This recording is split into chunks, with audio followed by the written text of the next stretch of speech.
Welcome back here to Live Now from Fox. Live Now look there in London. At the moment, everyone's talking about what is the coronation going to look like with King Charles III, and that's what we want to talk about right now, in addition to a number of other stories having to do with the British royal family. Joining us now is British royal journalist Josh Ram from London with the latest. And Josh, good to see you. So, the question on so many of our minds is, will Harry and Meghan be at the coronation? They got the invitation, the ball's in their court. Why haven't they responded yet if they're going or not? This is bizarre.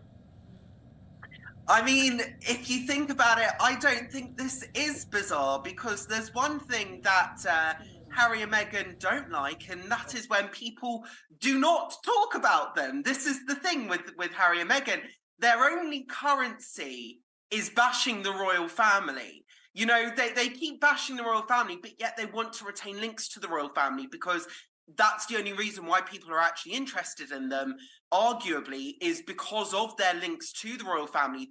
They're benefiting monetarily from their links to the institution. So the fact of the matter is, the reason why they're not answering the invite is because people are continuously, like us, we're feeding their narrative. We're continuously talking about the question that's on everyone's lips. Will they, won't they go to the coronation? And because of that, they are continuing to be linked to the royal family again and again and again through this conversation. They're continuing to be talked about. They know full well that we can't get enough of this. Therefore, we're going to continue to talk about them, whether or not that Harry will go alone without Meghan, whether or not they'll bring the family along if they do go, because of course the coronation is on Archie's birthday.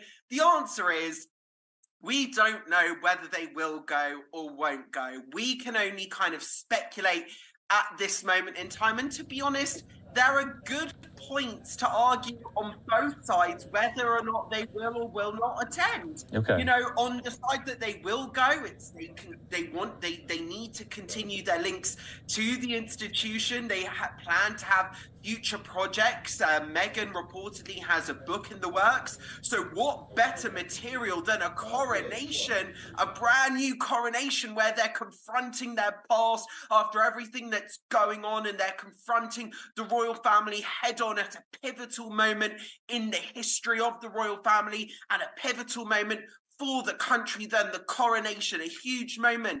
But then saying that, they of course are very mindful of their reputations. Yeah. You know, the Hollywood elite is starting reportedly to distance themselves. People like Oprah are distancing themselves. And if they go, the crowds that will attend the coronation will be crowds very much sympathetic to the royal family, very much sympathetic to Prince Charles. So they run the risk of getting booed. Yeah, let's talk about that, because, you know, we're hopefully going to get some type of an answer. I don't know what would be holding up their decision. You kind of outlaid some of, you know, their reasons, but you could make the argument that this is completely overshadowing the coronation, is it not?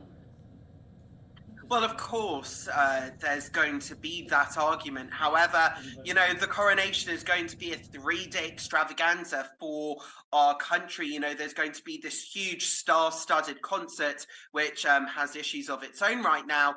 But, you know, there's also going to be charity initiative, a huge drive for people to give back to the community. This is a huge event. You know, for most people in our country, this is the first coronation that we are living through. You know, only the very older generation would have seen the late Queen Elizabeth be crowned in Westminster Abbey with the first coronation. So, you know, the fact is, this is a momentous event for the country. You know, it casts a shadow over the coronation, but whether or not it's overshadowed, I mean, this is the royal family. This is going to be an event rooted in tradition, as promised by Buckingham Palace, but this is going to be pageantry. You know, this is going to be pomp, circumstance, and ceremony. Yeah. So it's going to be very hard to actually overshadow this event. Okay, Josh, to your point, though, this hasn't happened in, 70-plus years for the British people, and so many don't even have it in their historical consciousness of what, how these these things go and who goes to what and who shows up. But you're talking about some of these festivities, and you alluded to this first, so I'm going to get you there. Why can't King Charles III and Buckingham Palace, why are they having trouble getting stars to commit, to perform, getting people to actually attend the actual event? What's going on there? Yeah, well, it's all to do with getting the stars to perform. And actually, I'm putting on my kind of entertainment hat here.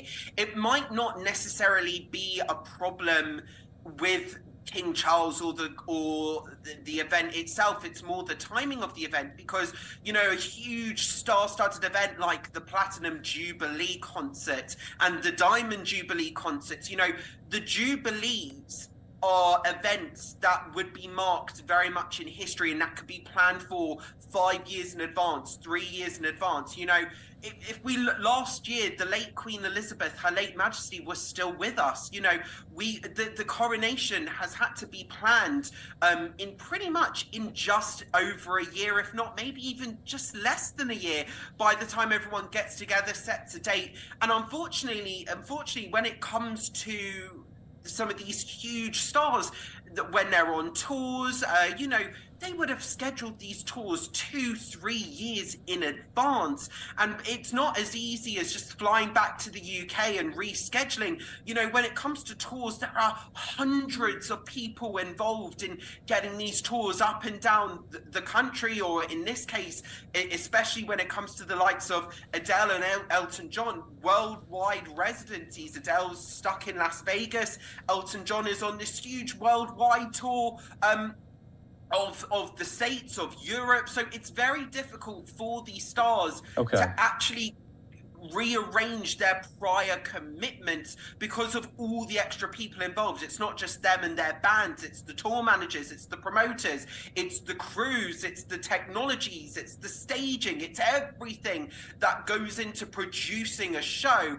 An artist would be letting all of them down, not just bands or whatever. So it's very difficult to get huge stars like Adele, like Elton John, who have performed at previous events, to cancel and perform for the coronation in under a year. Okay, so you're chalking this up to timing, to logistics, not necessarily an antipathy toward the institution itself. Josh, I want to talk about two separate kind of news items here that came up since we last spoke, because you always kind of juxtapose Harry and Meghan and their ties still to the monarchy, that they want to keep them, and yet they continue to criticize the institution as a whole. So their children, they still want them referred to as Prince and Princess. That came out. And then you had this other news item where Charles kicked them out of their, I guess, home base in London. It's this residence known as Frogmore Cottage. The king's brother, Andrew, moving into that. So you have these two competing items where they want their children called by their royal titles, yet they don't even have a home base in London now anymore. What's going on there?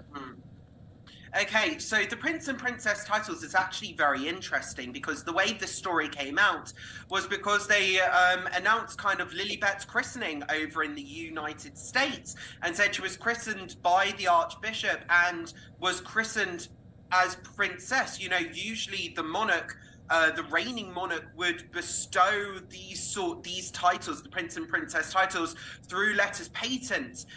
In this case, Harry and Meghan and the Archwell spokesperson made it clear that, yes, this was in conjunction with Buckingham Palace. But I found it very interesting that this wasn't an announcement by Buckingham Palace at first. This was an announcement very much given by Harry and Meghan, and from their side, and then Buckingham Palace then reacted to this, saying that Archie and Lilibet will be known in formal circumstances as Prince and Princess, but they wouldn't use this title every day. Very similar to the HRH titles given to Prince Harry and Meghan Markle. Very much they are there, but they're inactive. They're used in formal circumstances, but they're not used every single day.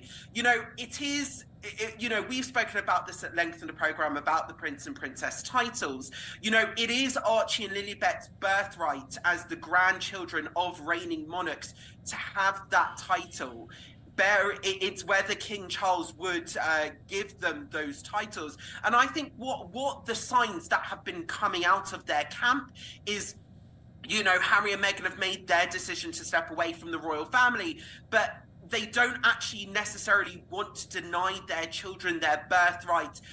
They want their children to make their decision about their royal titles and their connections to the royal family very much later on in life as they grow up. So that's why they want to still, it's more of a case of they don't want to deny their children their birthright, despite what they might think of this institution. You know, that's giving them the benefit of the doubt. Okay. Now, when it comes to Frogmore Cottage, a very esteemed colleague of mine, royal commentator Michael Cole, he's a former royal correspondent for the BBC. He also worked under Mohammed Al Fayed at the time that Princess Diana sadly passed away with Dodi Al Fayed in the car in Paris. So, you know, he's actually given a theory about the whole kind of Frogmore Cottage element, because what King Charles is basically trying to do, according to Michael Cole, is he wants to free up Royal Lodge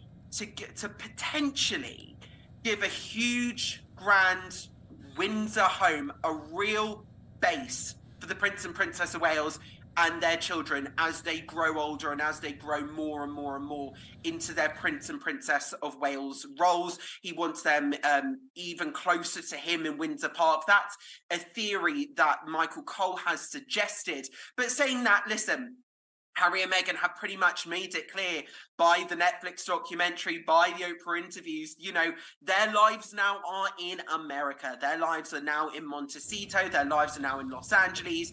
You know, having a base in the UK, they're not really going to need it. Okay. You know, we saw in the documentary Oprah saying how small Frogmore Cottage was. You know, they paid their money back that the taxpayer paid to renovate Frogmore Cottage. So the idea is, you know, Prince Andrew you know, his kind of life is up in the air at the moment. Does he have the money to pay for the upkeep of a grand house like Royal Lodge? You know, and there's very much kind of questions over his role. You know, what is his role in life? What skills does he have? What can he bring? You know, rumor has it at the moment that he's seen what Prince Harry's done with Spare. You know, he only his one source of income at the moment is a small Navy pension. And, you know, at the moment, he's thinking, should I write a memoir to get more money in? So, you know, when it comes to Frogmore Cottage, you know, Harry and Meghan their lives are now in the US. Okay. Josh Ryan, we got to leave it there. Always appreciate your insight into this royal drama. Unfortunately, of course, we'll definitely be speaking come coronation. Thanks so much. Thank you. Looking forward to it.